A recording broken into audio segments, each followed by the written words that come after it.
Since before the dawn of civilization, great thinkers have advanced humanity with innovation upon innovation upon innovation of the spinny thing. Cloistered in this remote monastery, devout monks ponder the next advancement in the philosophy of spinning things.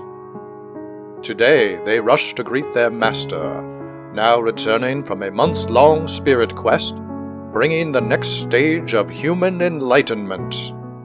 You gotta have a roulette wheel. It's gotta spin like this. Gotta go wee.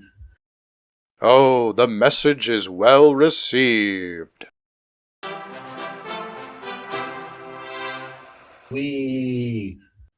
Greetings, film connoisseurs, and welcome to the first ever Film Review Roulette. We're gonna make it spin. Choices were provided exclusively by you, the viewers, and I have no idea which film the wheel will select. No idea whatsoever. I'm just going to drink from this mug while it spins. Wow, what a surprise! One of the classic animated Peanuts specials. I don't think I've actually seen this one. I've seen the Christmas one many times and a couple others once or twice, and I'm vaguely aware that they made a whole lot of them, like, oh yeah, there was that one and the other one, and is that it?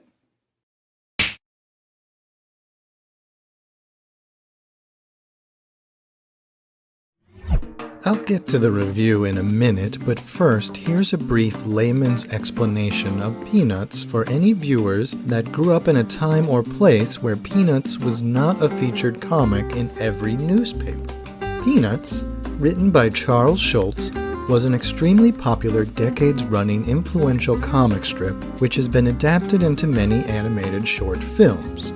The cast almost exclusively consists of children, except for off-screen incoherent adults. Yes, ma'am. We were playing hangman. And a couple of animals, including the world's most famous insurance salesman. Peanuts built its narrative around the interactions of the children's diverse personalities, or personality disorders, perhaps more accurately. Maybe you have pantophobia. Do you think you have pantophobia? What's pantophobia? The fear of everything. That's it! All jokes aside, mental health actually is a recurring theme in Peanuts, and probably one of the reasons it took off back when it started in the 1950s. In a space normally reserved for silly jokes, people found these little children talking like an adult, conferencing with a therapist. While it was probably a little jarring to read at first, it was also very relatable. Whether you are the type to light a candle or curse the darkness, there's probably a Peanuts character who understands you.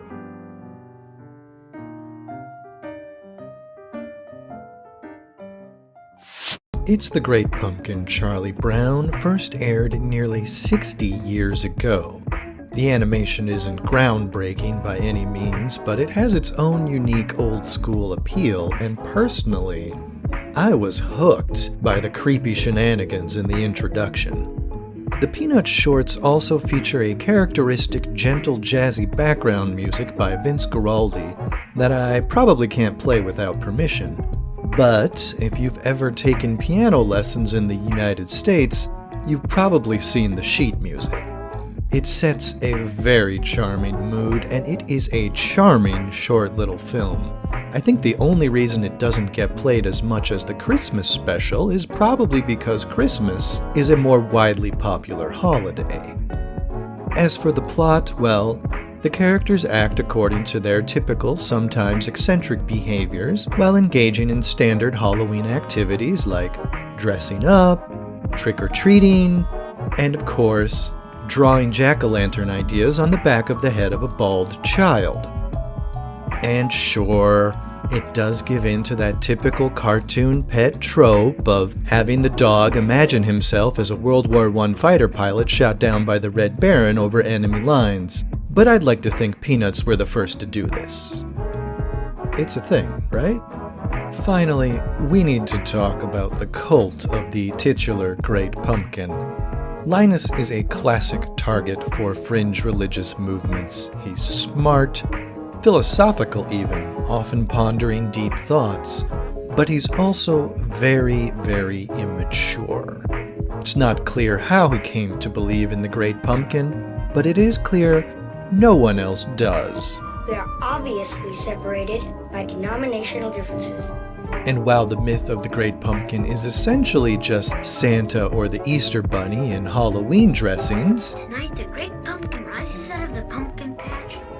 He flies through the air and brings toys to all the children of the world. Linus is crippled with guilt that his belief might not be sincere enough. I'm doomed.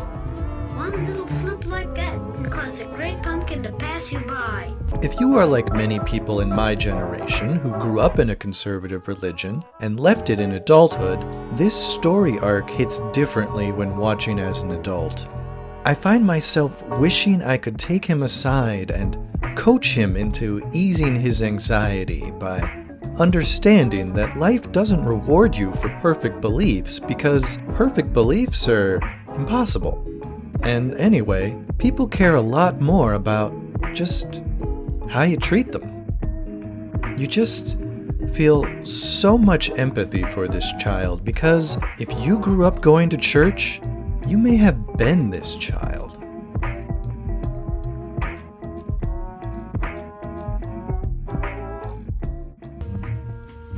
Oh, Great Pumpkin, where are you?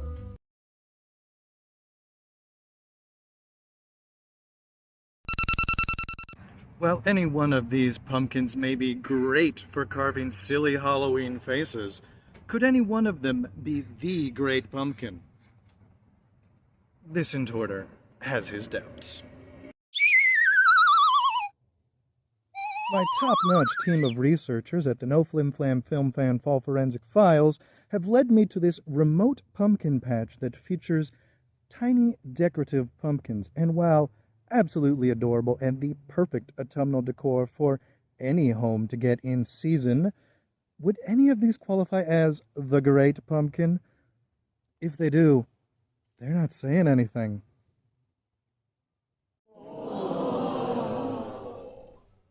With such unique coloration, I thought maybe we'd find some great pumpkins here, but listen. Completely fake. Not gonna work.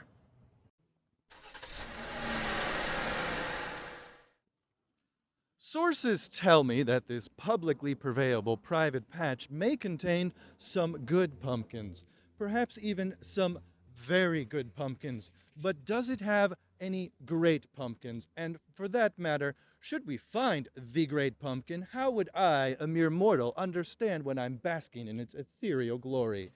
Now, as you can see, we have some very nice pumpkins here. They appear a bit shy at first, but this covering, I'm told, is to protect them from that proverbial ethereal glow from the Great Pumpkin. We don't want these very nice pumpkins melting in the dark night when it arrives. Let's look further. I'm here with a pumpkin locals call Jack Skellington. At last measurement, he weighs nearly 800 USA pounds. This is truly a grand pumpkin, but is it the Great Pumpkin? Well, I got his thoughts on the matter. I'm here with the famous Jack Skellington. Perhaps the Great Pumpkin? Let's find out. Jack, your thoughts on the matter? Jack, are you the Great Pumpkin? Was it a virgin birth? Jack, any thoughts? Any words at all? Sadly, only silence from this gigantic gourd. Yes, it seems the search for the Great Pumpkin may have to tarry on for numerous days across numerous patches just like this. Oh, whoa, sorry, getting breaking news. Yes. It seems there has been an agricultural apparition at or near Anchorage, Alaska. Vern, pack up the gear. We need to get moving. I don't care what corporate says. Damn the budget. We're going to the state fair.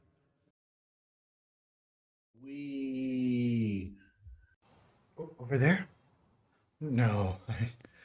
I mean, it's a very good pumpkin, but is it have to step closer and look. No. No. It's really you. It's so beautiful.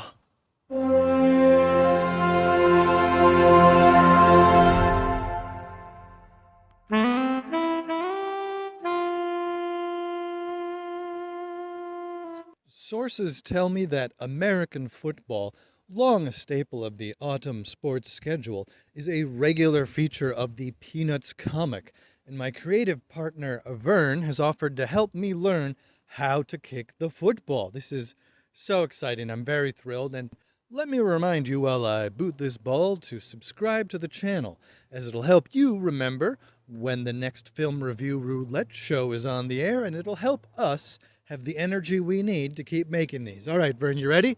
I'm going to kick it hard. I'm going to kick it real hard. Okay, here we go.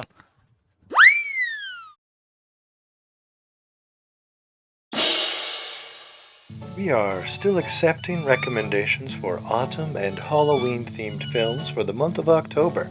If you haven't recommended one yet, you can in the comments below. Here's a list of films already recommended.